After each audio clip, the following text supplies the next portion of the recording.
नमस्कार. जिल्हा परिषद शाळा निकुंबे तालुका जिल्हा धुळे या ठिकाणी पीएमसी अंतर्गत आज विद्यार्थ्यांना वादविवाद स्पर्धेचा अनुभव देण्यासाठी इथे वादविवाद स्पर्धा आयोजित केलेली आहे.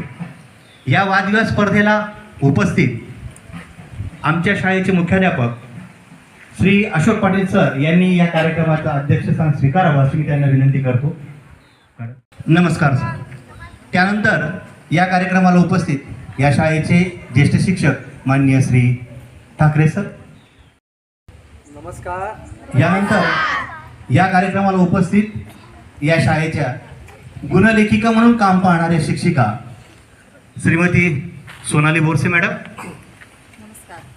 त्याचबरोबर या कार्यक्रमाला उपस्थित या कार्यक्रमाच्या ज्येष्ठ शिक्षिका स्मिता सराफ मॅडम. नमस्कार. त्याचबरोबर या कार्यक्रमाला दुसऱ्या आमच्या सहकारी श्रीमती डॉक्टर हर्षदा बोरसे मॅडम. नमस्ते. तसंच या कार्यक्रमाला पुढच्या आमच्या उपस्थितीत देणाऱ्या आमच्या दुसऱ्या सहकारी प्रतीक्षा पाटील मॅडम. नमस्ते. आणि मित्रांनो, या कार्यक्रमात सहभागी होणारे म्हणजेच भाग घेणारे हे सर्व स्पर्धक मित्रांनो, विनंती करेल की त्यांनी उभं राहून सगळ्या विद्यार्थ्यांना नमस्कार करायचा आहे.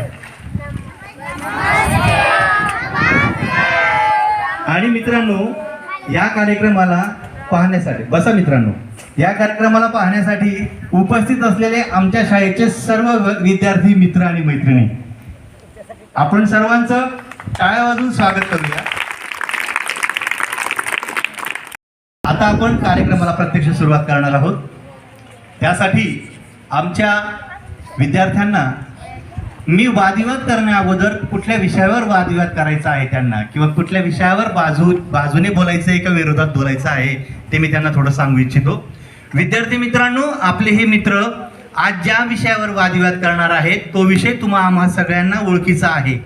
आम्हाला सगळ्यांना माहिती आहे की सध्या डिजिटल पेमेंट म्हणजेच फोन पेने, त्यानंतर गुगल पेने आपण जे मोबाईलमधून एकमेकांना पैसे देत असतो, घेत असतो, व्यवहार करत असतो, तो व्यवहार कसा फायदेशीर आहे किंवा कसा नुकसानीचा आहे याची बाजू मांडणारा म्हणजेच त्याविषयीचे फायदे आणि तोटे सांगणारा हा वादविवाद स्पर्धेचा विषय आहे. मी वादविवाद स्पर्धेसाठी ओळख करून देतो. माझ्या डाव्या बाजूला जे मंडळी बसली आहे ती सर्व त्या फोनपेच्या बाजूने बोलणारी म्हणजेच डिजिटल पेमेंटच्या बाजूने बोलणारी सगळी मंडळी आहे. आणि माझ्या उजव्या बाजूला जे विद्यार्थी आहेत किंवा जी मंडळी आहे ती फोनपे कसं नुकसानीचं आहे त्या बाजूने बोलणारे आहेत. विद्यार्थी मित्रांनो, मी सुरुवातीला काय नाव तुमचं? उभे राहा. मीनाक्षी आपला मुद्दा मांडत आहे. डिजिटल पेमेंट ही पद्धत आधुनिक व्यवहाराची पद्धत. यात रोकड म्हणजे रोख रकमेची गरज पडत नाही. ठीक आहे, व्हेरी गुड. काय छान मुद्दा मांडला आहे की या ठिकाणी रोकडची म्हणजे रोख पैशांची खिशात ठेवण्यात गरज पडत नाही. तुला काय म्हणायचं आहे का? काय नाव तुझं ग? तू नंदिनी सातवीची. तुला या बघतो का काय मांडायचं सांगतो बघ पटकन. पण याच्यामुळे आपले चलनी नोटा आणि नाणी या घरात किंवा बँकेमध्ये पण पडूनच राहतात ना. नाव सांगा. माझे नाव दिव्या चुगम पाटील. प्रत्यक्ष पैशांचा व्यवहार कमी झाल्यामुळे खिशात पैसा ठेवण्याची गरज नाही.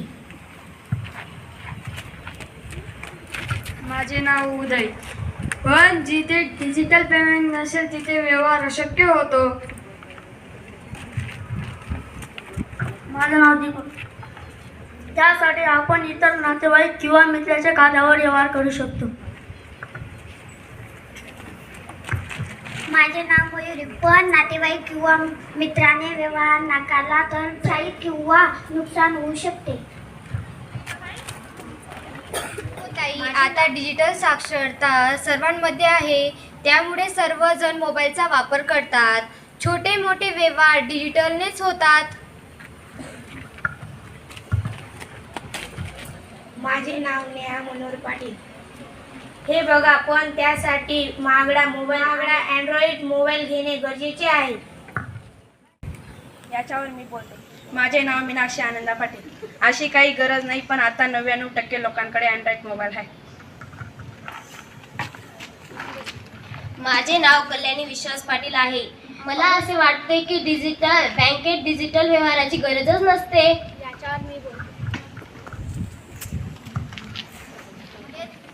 बँकेत ATM, डेबिट कार्ड व्यवहार हे डिजिटल, तसेच मोठ्या व्यवहारांसाठी RTGS असे सर्व व्यवहार डिजिटल आहेत ना. माझे नाव कृष्णाली. शिवाय रोख पैसा खिशात किंवा जवळ ठेवणे जोखमीचे असते. माझे नाव जयश्री ज्ञानेश्वर पाटील. याचा अर्थ असा आहे की डिजिटल पेमेंट सोपे आणि सुरक्षित असते. म्हणजे मित्रांनो, तुमचा एक विषय लक्षात घ्या की डिजिटल पेमेंट तुमच्या मनात जी शंका होती ती सर्व शंका दूर करण्याचं काम तुमच्या बाजूने तुमच्या विरोधात असणारे किंवा डिजिटल पेमेंटच्या बाजूने बोलणाऱ्या विद्यार्थ्यांनी शंका दूर केल्या. आजपासून तुम्ही सर्वजण डिजिटल पेमेंट करणार की नाही करणार? कारण काय की हे संपूर्ण बरं मला तुम्ही सांगा, या विद्यार्थ्यांनी डिजिटल पेमेंटबाबत जे आपले मत मांडले की डिजिटल पेमेंट कसं चुकीचं आहे आणि ते खोडून काढण्यासाठी ते आपल्या डिजिटल पेमेंट कसं बरोबर आहे हे मांडलेले मुद्दे तुम्हाला सर्वांना पटले का रे मित्रांनो? डिजिटल पेमेंट किंवा UPI पेमेंट किंवा फोनपेने केलं जाणारं पेमेंट किती सुरक्षित आहे, किती चांगलं आहे याबाबतची माहिती आपल्या घरी पण द्या, गावात पण सांगा आणि संपूर्ण देशाला डिजिटल म्हणजेच इलेक्ट्रॉनिक्स पेमेंट करण्याचे आधुनिक भारत बनवण्याचे सर्वांनी आपण प्रयत्न करूया.